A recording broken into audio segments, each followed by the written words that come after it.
ya. Cuma saya mikir gini, kalau takut mungkin nggak akan diliatin kali gitu ya. Tapi rupanya salah saya.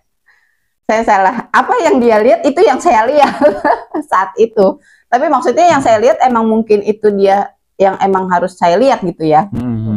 Saat dorong itu di sebuah tiang, banyak tiang-tiang kebetulan di lorong itu. Nah itu saya lagi ngobrol awalnya, biasa mencairkan suasana ya sama pasiennya, sama ininya, sama apa perawat-perawatnya juga. Kebetulan emang perawatnya 2 kita nganternya sama dia. Udah pas dorong itu, nah tiba-tiba saya teralihkan dengan satu pemandangan di tiang itu. Jadi di tiang itu ada, ya Allah itu beneran rambutnya panjang, tapi giginya panjang segini. Giginya panjang, cuma rambutnya keriting-keriting gitu, keriting. Itu mah jelas banget, matanya gede banget tuh sini, tapi giginya panjang banget giginya segitu. Itu saya refleks, dia jadi gini, ini tiang berayunan gini, set gitu ke saya. Saya langsung teriak.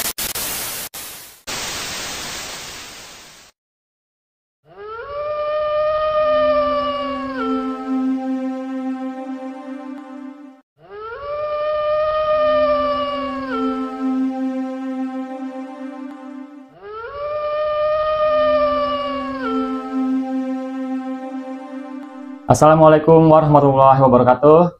Kembali lagi di channel Gilang Galunggung. Apa kabar buat penonton di rumah? Semoga dalam keadaan sehat walafiat ya. Amin. Amin. Jadi buat teman-teman pasti pernah merasakan kisah-kisah mistis ya, atau pengalaman-pengalaman buruk pada saat di rumah sakit. Dan video kali ini kita kedatangan narasumber, seorang perawat dari sebuah rumah sakit. Siapa dia? Langsung saja kita sambut Bu Ima. Ya. Apa kabar Bu Ima? Assalamualaikum. Alhamdulillah, Waalaikumsalam. Ya. Pak Gilang, terima kasih sudah percaya sama saya sebagai narasumber di channel YouTube Gilang Galunggung. Ya. Masya Allah. Sibuk apa nih sekarang? Kerja.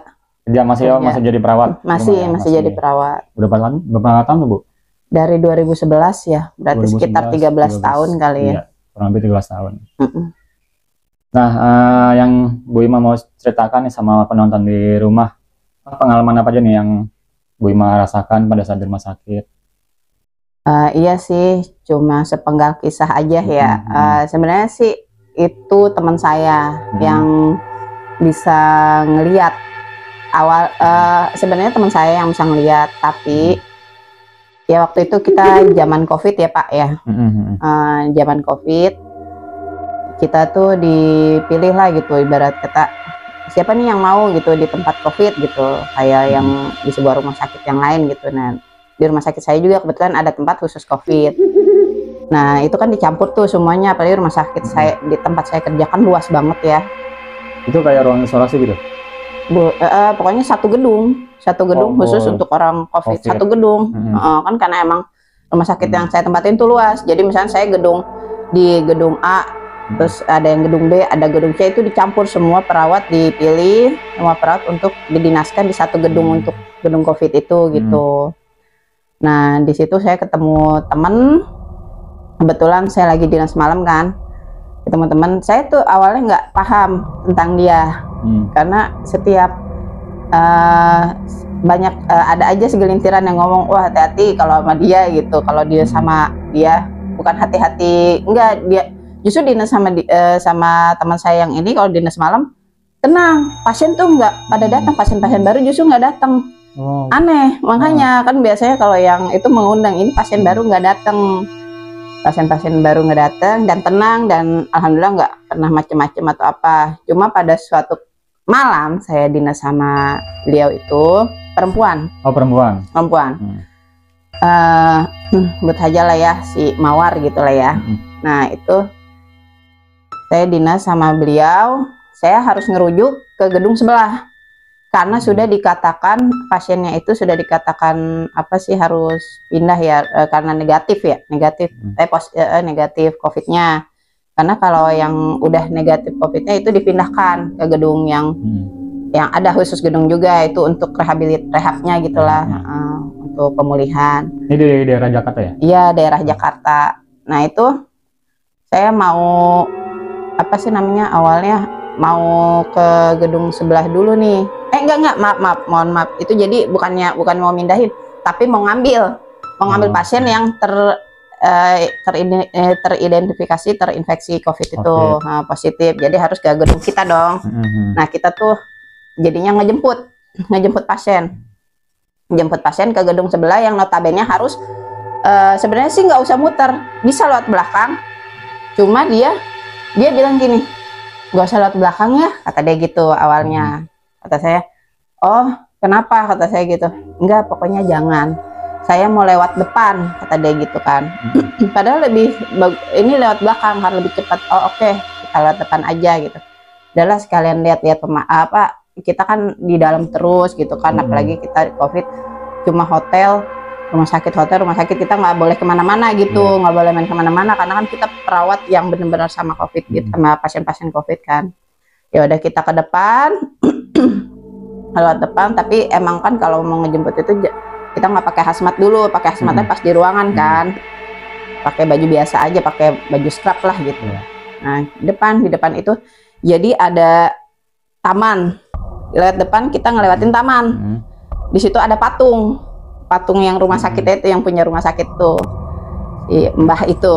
Nah pokoknya patung itu saya kan nggak tahu, emang itu suasana itu jam 11:30 apa setengah 12 lah.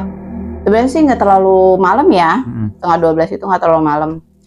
Saya lewat ke depan situ, nyampe taman itu, ya saya kan nggak tahu, saya pikir saya ngelihat ada cleaning service nyapu, karena perawakannya mirip cleaning service sama yang di tempat saya. Ada misalkan Mas L gitu di dekat patung itu, lagi nyapu kan. Terus saya itu langsung deketin, Mas, kata saya gitu. Saya langsung deketin, Mas gitu. Pas saya pas saya deketin gitu, ngapain lu di sini, saya gituin kan. Itu dia si cleaning service itu sambil nyapu tapi ngebelakangin saya. Oh ya. Ngebelakangin saya gitu. Saya ngedeketin nih, ini taman, kotak ini taman. Dia di samping taman ini nyapu tapi madep ke taman. Saya di sini masuk set, saya masuk ngedeketin. Si Mas itu kan masih nyapu. Ngapain lu Mas gitu, saya deketin tuh. Terus saya langsung ngomong ke saya langsung refleks, woi, kata saya gitu. Woi, Pok, misalnya saya manggil Pok lah gitu ya. Woi, Pok, nih kata saya, cleaning service sampai dipindahin ke sini gara-gara COVID, kata saya gitu ya. Pas saya balik lagi, udah nggak ada cleaning service-nya. Aduh ya Allah, itu kan kalau misalkan nggak ada juga di depan mungkin ada jalan gitu, atau ini sepi, nggak ada siapa-siapa, nggak ada pasien yang berjalan atau apa. Emang suasana itu mencekam banget saat itu, tapi saya tuh nggak tahu karena emang tahu sayanya emang bebel apa gimana gitu ya. Pok, kata saya, ini cleaning service aja ini gara-gara COVID sampai pindah ke sini. Pas saya balik, kok nggak ada, kata saya gitu. Itu yang si Empok itu, saya deket cleaning service di sini, si Empok ngumpet di sini. Kan ada pintu mau masuk taman itu, di sini ada belokan ke kanan untuk ke poli-poli gitu ya. Terus ke sini ke taman, terus ke sononya ke gedung itunya. Ini taman nih, ini patungnya itu. Itu dia ngumpet ngapa tuh? Apa ngeliat juga? Nah, lanjut nih ya. Lanjut. Nah udah itu, abis itu dia ngumpet, lah ngapain lu ngumpet sih itu?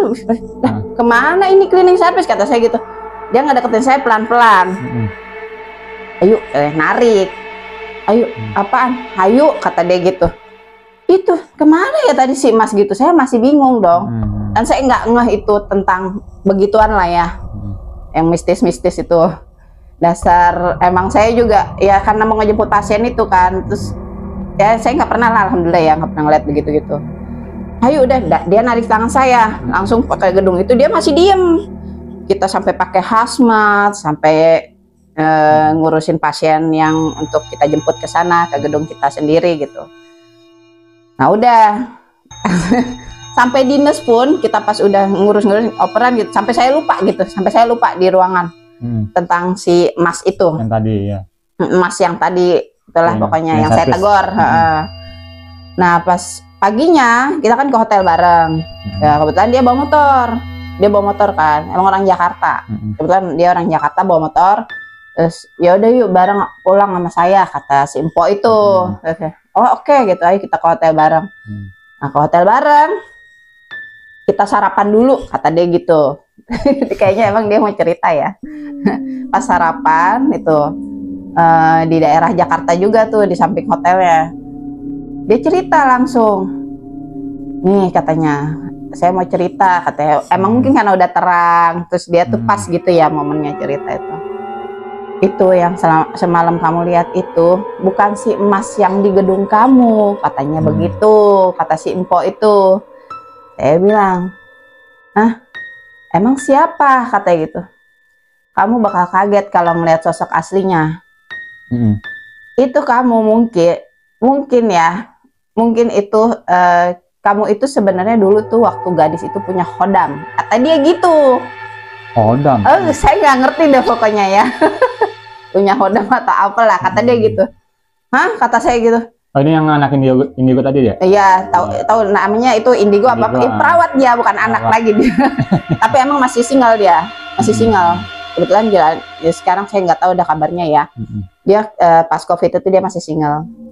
Itu kamu dulu waktu single itu punya hodam. Enggak, tapi itu bukan hodam saya, bukan. Kayak gitu banyak. Hah, terus gitu ya. Saya juga ngiranya kan itu hodam saya. Maksudnya itu hodam saya, bukan. Nih, dengerin dulu katanya. Jadi kamu itu semalam nginjak rambut dia. Katanya, saya tuh nginjak rambut dia. Jadi dia berdiri di pinggir taman, nih itu rupanya rambutnya itu melewati jalan.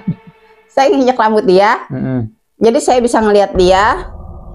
Dan sebenarnya di taman itu banyak sekali itu.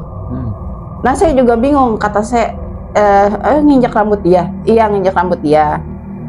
Nah ada yang jahil, ada yang jahat itu mau ngedeketin kamu.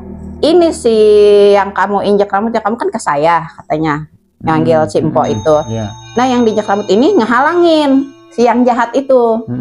Kata dia nih, cerita dia. Tapi emang saya jadi percaya karena saya melihat ya, menghalangi si yang jahat itu.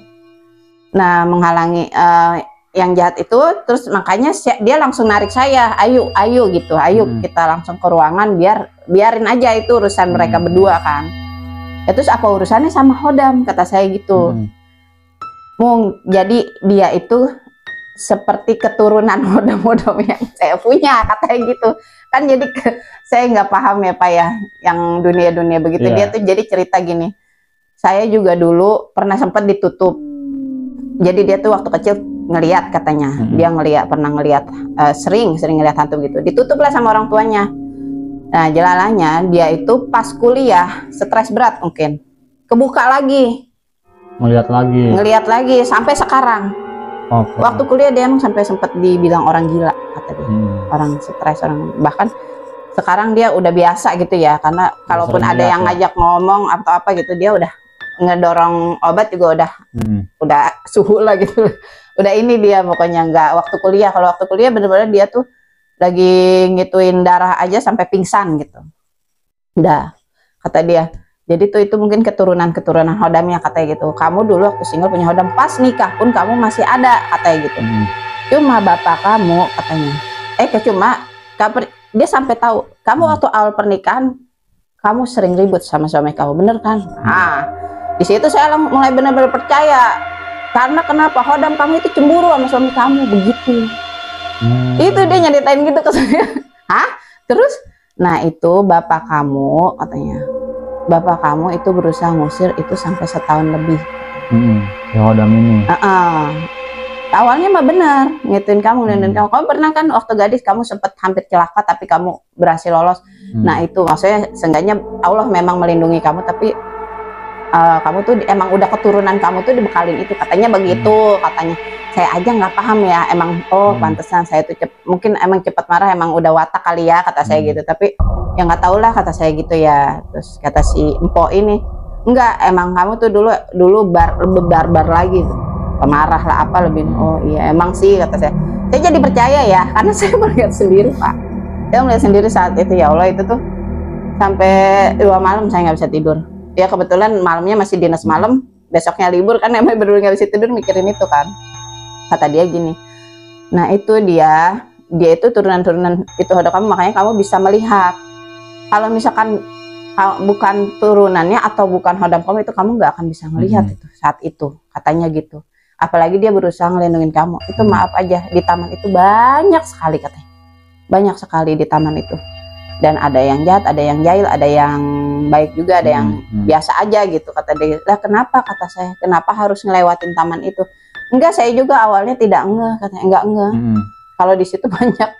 Makanya dia pas saya negor si emas itu, dia malah ngumpet. Dia takut karena banyak banget itu yang ini. Tapi jelalanya saya tuh negor yang ya sesuai yang ini saya gitu. Berarti yang si cleaning service ini yang dilihat itu yang jahat apa yang baiknya itu? Yang baiknya, yang katanya turunan Hodam itu katanya. Oh, itu yang baiknya.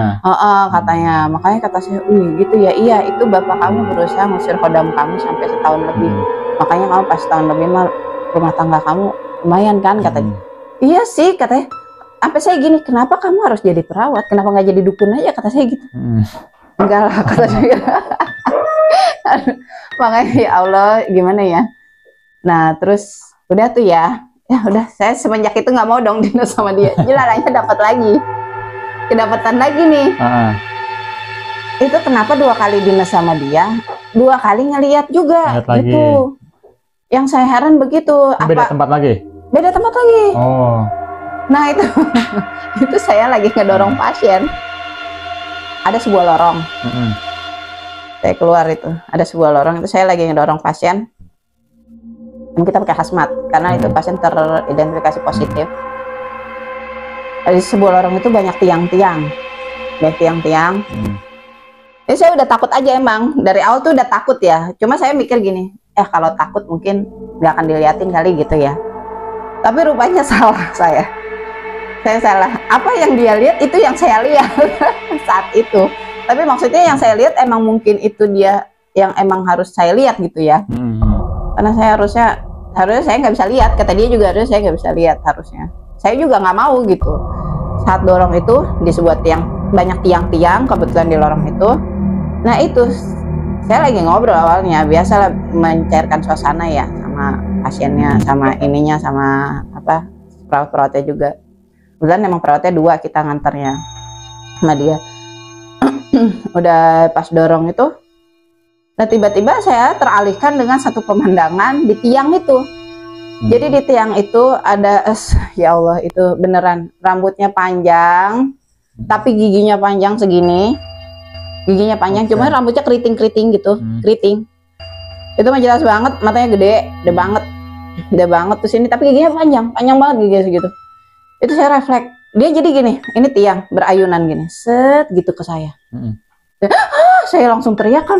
Ya, kenapa, kata pasien itu di tiang itu. Saya kan lagi di lorong tiang, emang gede, jalannya gede, tapi tiangnya banyak gitu. Tiangnya juga tiang yang udah dicor gitu kan, namanya gitu ya. Bangunan Belanda, bangunan tua kan gitu, tiang rumah sakit gimana sih, bukan tiang besi, tiang yang udah dicor. Terus saya refleks gitu, kalau dia mah nggak teriak, gitu, lihat ke gua, kata saya gitu. Udah dong. Oke, jadi pas itu apa gelantungan gitu ya? Si hantunya ini gede banget. Itu sosok genderuwo apa kuntilanak? Nggak ngerti saya kan bajunya putih? Enggak, hitam. Hitam. Hitam, tahu navy, tahu apa saya nggak paham itu. Pokoknya waktu itu malam ya dia tuh nyaru. Saya cuma ngeliat muka dan rambutnya yang semeriwing. Ya kan kalau kata orang-orang yang nonton setan itu putih, kadang kalau saya nonton enggak nih bukan begini, setan nggak pakai baju putih kok gitu kan, tahu hitam, tahu navy, tahu apa gitu, karena emang nyaru sama apa kepalanya doang, saya nggak paham itu, tapi ada tangannya, jadi dia tuh ngayun gini ke saya kan takut banget itu, bener deh. Cuma yang saya ini keritingnya itu tuh, rambut keriting dan rambut panjang ngewer-ngewer sama giginya itu yang saya inget, sampai saya apa ya, kan teman saya itu yang bisa lihat tuh kebetulan di samping kan. Emang kebetulan kita berdua itu kenapa ya saya lupa, kan harian mas sendiri ya perawat. Tapi waktu itu berdua sama dia, karena apalah saya lupa lah saat itu, entah ada pasien 2 apa gimana gitu pas pulangnya. Nah itu dia, saya langsung marahnya, saya gitu kan, kira-kira tenang ada gua kata dia gitu. Lalu gitu pasiennya apa takut, kenapa sus, katanya gitu kan. Pasiennya sadar pakai masker, pakai ini, cuma kita pakai hazmat emang. Gitu. Terus kita nggak apa-apa bu, nggak apa-apa, perempuan juga kan. Kata si teman saya, nggak apa, Saya sampai merinding, saya udah langsung dingin semua tangan saya. Saya nggak mau ngeliatnya itu. Bener-bener dia tuh ngayun ke saya, bener-bener ngayun gitu, entah ke saya entah ke teman saya maksudnya ya, saya nggak paham lah. Nah itu dia, makanya kata saya, ya Allah itu sosok apa-apa. Biasa teman saya tuh nggak akan cerita, saya udah paham nih sama dia, udah kita kerja aja dulu gitu, kerja dulu kan, bener besoknya dia ngajak sarapan lagi, cerita kita lagi.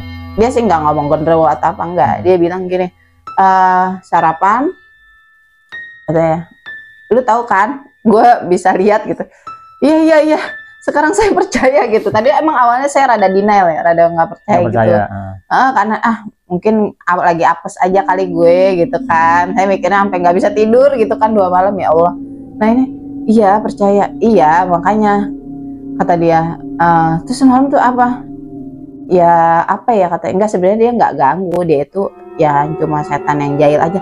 Tapi kok giginya serem banget, kata saya. Oh lu ngeliat giginya juga, sampai kata dia gitu. Ngeliat banget, katanya giginya tuh panjang banget. Gue bilang ada kali segini kayak jenggot gitu, tapi gigi itu mah ya? Jadi gimana sih gigi tuh bentuknya kan, aduh ya Allah, kata saya tuh sampai, kalau itu bener sampai seminggu saya nggak tidur, sampai nangis sama Pak Taufik sama suami saya sampai telepon, ya Allah ya saya emang nggak kuat gitu udah. Kalau bodo amat lah urusan penyakit ini digangguin. Tapi bisa kalau habis ngeliat tuh suka meriang nggak apa? Enggak, saya juga heran, makanya mungkin kata si apa teman saya itu, si Mpo itu katanya, oh tapi kok gue cuma nggak bisa tidur. Ya iya katanya, bagus kekebalan itu bagus, mungkin masih ada bekas-bekas yang hodam lu gitu. Hodam katanya, sumpah saya emang masih belum percaya. Mau enggak, udah pokoknya itu cerita saya ya, terserah kamu ya, bapak kamu juga waktu itu bapak saya belum meninggal ya, kalau nggak percaya tanya aja sama bapak kamu, katanya dia gitu. Tapi sampai sekarang saya nggak nanya, saya takut. saya nggak mau dengar cerita apapun itu, bodo amat urusan hodam atau apa, yang penting sekarang jalan hidup saya sekarang gini. Dan alhamdulillah saya, ya mungkin saya kalau sama dia lagi itu bisa saya ngelihat dengan yang lain gitu ya. Makanya kata saya gini, udah untung aja kita nggak sekamar. Untung saya nggak sekamar hotelnya sama dia. Jadi cuma satu ruangan dinas di gedung yang sama. Jadi ya udah, paling kalau dinas malam bareng ya saya harus be careful banget ya, hati-hati banget sama dia. Nggak usah yang apa sih namanya, nggak usah deket-deket gitu. Misalnya nganter pasien, nggak, gue nggak mau sama lu. Iya emang ibaratnya lu sama gue, kata dia, negatif dan positif.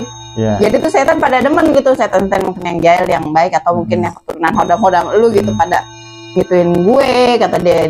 Ya kadang kan ada, jadi dia tuh kalau sama saya gitu ceritanya katanya. Tapi kalau misalkan dia sendiri, kayak misalnya lagi ngedorong obat troli gitu, troli obat, dia lagi ngedorong, tiba-tiba yang deketin, itu tolongin katanya saya, apa gitu. Makanya kadang dia tuh bagusnya tahu gitu yang gawat gitu ya, bagus ya dia, makanya dia bagusnya jadi nakes begitu, tolongin itu, dia udah mau sekarat lah ibaratnya gitu.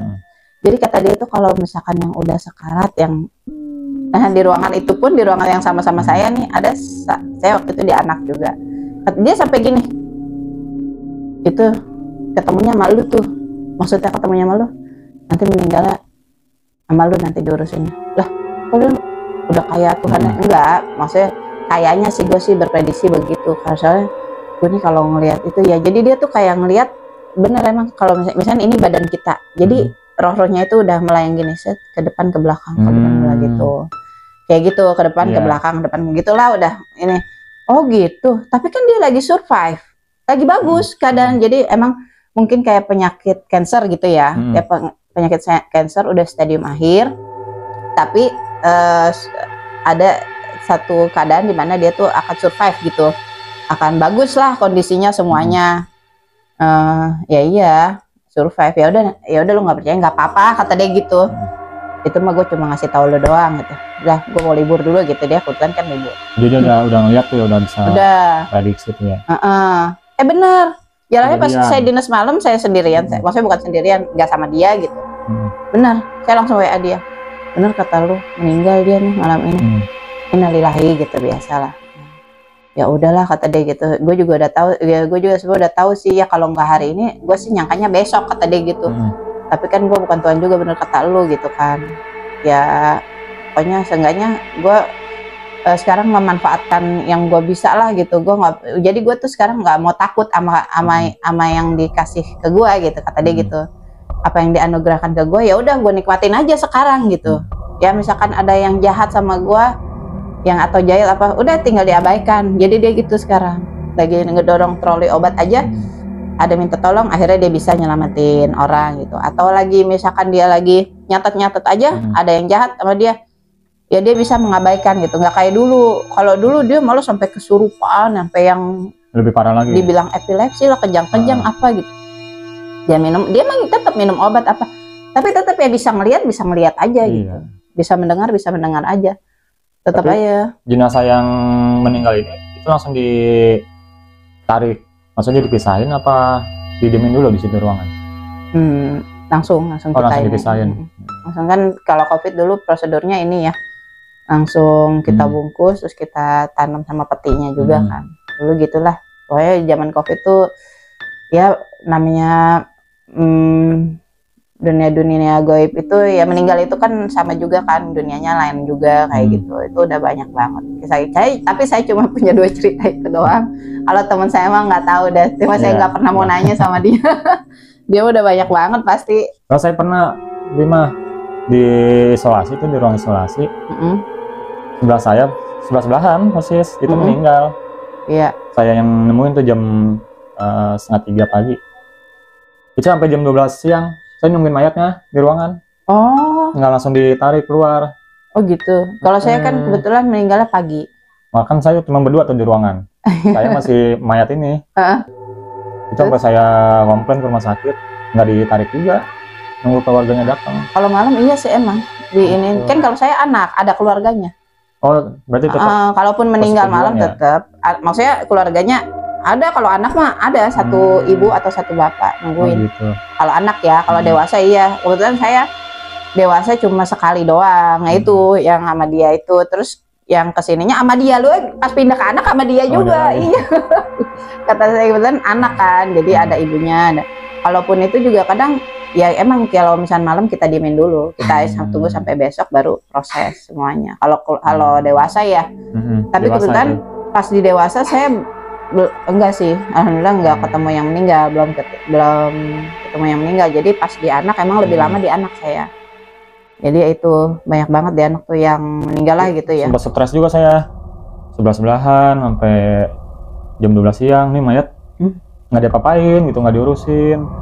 Sampai saya komplain ke rumah sakit, dikunciin pintu saya. Oh gitu? Iya, nggak boleh keluar, pasien COVID nggak boleh keluar gitu. Ya Allah. Sama security dikunciin. Ya gitulah teman-teman ya, mungkin udah bisa nangkep ya pengalaman yang dari Bu Ima ini. Sosoknya sosok apa nih? Nah, teman-teman lebih paham ya di rumah. Jadi yang penasaran buat video-video selanjutnya ada kisah apa lagi, tonton terus Gilang Galunggung. Jangan lupa like, subscribe, and comment. Assalamualaikum warahmatullahi wabarakatuh. Terima kasih Bu Ima ya. Iya, sama-sama. Assalamualaikum warahmatullahi wabarakatuh. Makasih semuanya. Dadah.